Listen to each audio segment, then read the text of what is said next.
ಶ್ರೀ ಗುರುಭ್ಯೋ ನಮಃ. ಹರಿ ಓಂ. ಪ್ರೀತಿಯ ವೀಕ್ಷಕರಿಗೆಲ್ಲ ನಮನಗಳು.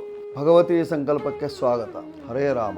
ಲಕ್ಷ್ಮೀಂ ಕ್ಷೀರ ಸಮುದ್ರ ರಾಜತನಯಾಂ ಶ್ರೀರಂಗಧಾಮೇಶ್ವರೀಂ ದಾಸೀಭೂತ ಸಮಸ್ತ ದೇವ ವಿನುತಾಂ ಲೋಕೈಕದೀಪಾಂಕುರಾಂ ಶ್ರೀಮನ್ಮಂದಕಟಾಕ್ಷಲಬ್ಧ ವಿಭವ ಬ್ರಹ್ಮೇಂದ್ರ ಗಂಗಾಧರಾಂ ತ್ವಾಂ ತ್ರೈಲೋಕ್ಯ ಕುಟುಂಬಿನೀಂ ಸರಸಿಜಾಂ ವಂದೇ ಮುಕುಂದ ಪ್ರಿಯಾಂ. ಶ್ರೀ ಮಹಾಲಕ್ಷ್ಮೀ ನಮಃ. ಆತ್ಮೀಯರೇ, ಇಂದು ಶುಕ್ರವಾರ, ತಾರೀಖು 12/6/2026 ಇಸ್ವಿ. ಇಂದಿನ ದಿವಸದ ಪಂಚಾಂಗ ಹೇಗಿದೆ ಹೇಳುವಂಥದ್ದನ್ನು ನೋಡೋಣ.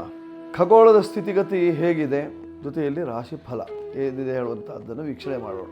ಸ್ವಸ್ತಿಶ್ರೀ ವಿಜಯಾಭ್ಯುದಯ ನೃಪಶಾಲಿ ವಾಹನ ಗತಶಕ ವರ್ಷ 1948 ಮಂಗಳಕರ ಪರಾಭವ ನಾಮ ಸಂವತ್ಸರದ ಉತ್ತರಾಯಣ ಗ್ರೀಷ್ಮ ಋತು ಅಧಿಕ ಜ್ಯೇಷ್ಠ ಮಾಸದ ಕೃಷ್ಣ ಪಕ್ಷದ ದ್ವಾದಶಿ ತಿಥಿಯಾಗಿರತಕ್ಕಂಥದ್ದು. ವಾರ ಶುಕ್ರವಾರವಾಗಿದೆ. ಈ ದಿವಸದ ನಕ್ಷತ್ರ ಭರಣಿ ನಕ್ಷತ್ರ ಇರತಕ್ಕಂಥದ್ದು.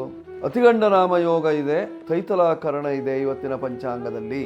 ಹೀಗಿರುವಾಗ ಇವತ್ತಿನ ದಿನ ವಿಶೇಷತೆಯಲ್ಲಿ ಮಹಾಪ್ರದೋಷ, ದ್ವಾದಶಿ ಮೇಲೆ ತ್ರಯೋದಶಿ ಬಂದಿದೆ, ಮಹಾಪ್ರದೋಷ ಇರತಕ್ಕಂಥದ್ದು ಶುಕ್ರವಾರ ದಿವಸ ಬಂದಿದೆ. ಅತ್ಯಂತ ವಿಶೇಷವಾಗಿರತಕ್ಕಂಥದ್ದು ಸಾಯಂಕಾಲದಲ್ಲಿ ಶಿವನ ಪೂಜೆ. ಹೀಗಿರುವಾಗ ಖಗೋಳದಲ್ಲಿಯ ಗ್ರಹಗಳು ಮೇಷರಾಶಿಯಲ್ಲಿ ಕುಜ ಚಂದ್ರ ಯೋಗ, ಭರಣಿ ನಕ್ಷತ್ರದಲ್ಲಿ ಚಂದ್ರ ಇದ್ದಾನೆ ಕುಜನ ಮನೆಯಲ್ಲಿ, ಕುಜನೊಟ್ಟಿಗೆ. ವೃಷಭ ರಾಶಿಯಲ್ಲಿ ರವಿ, ಮಿಥುನ ರಾಶಿಯಲ್ಲಿ ಬುಧ, ಕರ್ಕಾಟಕ ರಾಶಿಯಲ್ಲೋ ಗುರು ಶುಕ್ರರು ಮಾಂದ್ಯುತರಾಗಿ ನಿಂತುಕೊಂಡಿದ್ದಾರೆ. ಸಿಂಹರಾಶಿಯಲ್ಲಿ ಕೇತು ಇದ್ದಾನೆ, ಕುಂಭರಾಶಿಯಲ್ಲಿ ರಾಹು, ಮೀನರಾಶಿಯಲ್ಲಿ ಶನಿ ಮಹಾತ್ಮ.